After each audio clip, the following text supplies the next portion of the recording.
Mr. McCurr that morning, we couldn't get the chapel opened.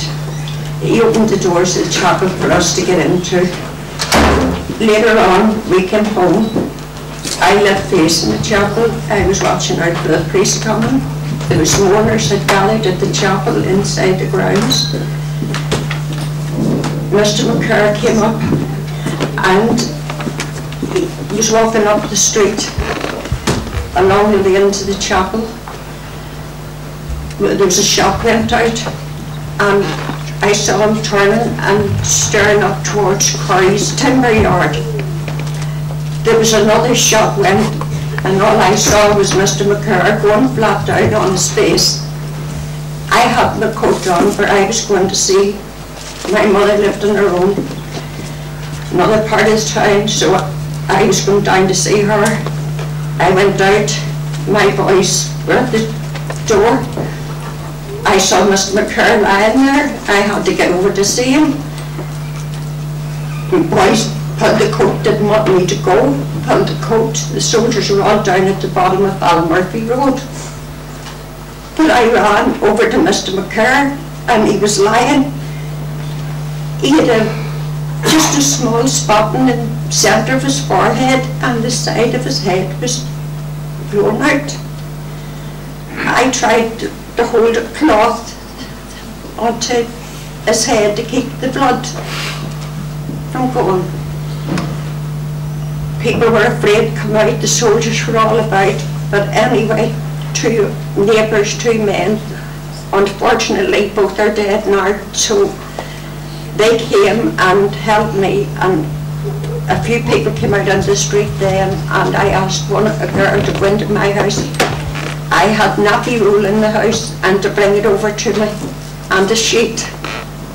And the two men held his head up while I bandaged it to try and save him from bleeding to death.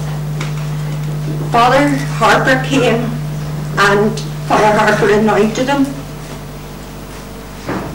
Father Harper asked me would I be all right. I told him yes. He went away to get an ambulance.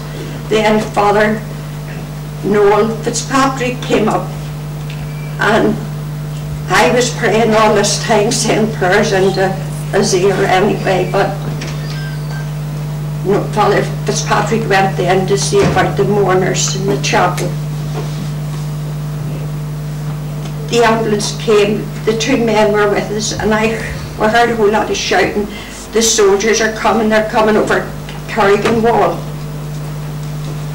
The ambulance had come up by then, and we were had the stretcher, the ambulance men put the stretcher down on the ground. Two neighbours and the ambulance men, we were getting the man onto the stretcher, when all I heard was, don't move or I'll shoot. And the men stopped. And I was kneeling with my back to this voice, and I looked under my arm and there was a big coloured soldier standing with his rifle pointed at us. The men walked away and what he called, he said something again, but I wasn't removed, and I got up and I went to think the two ambulance men got back into the ambulance.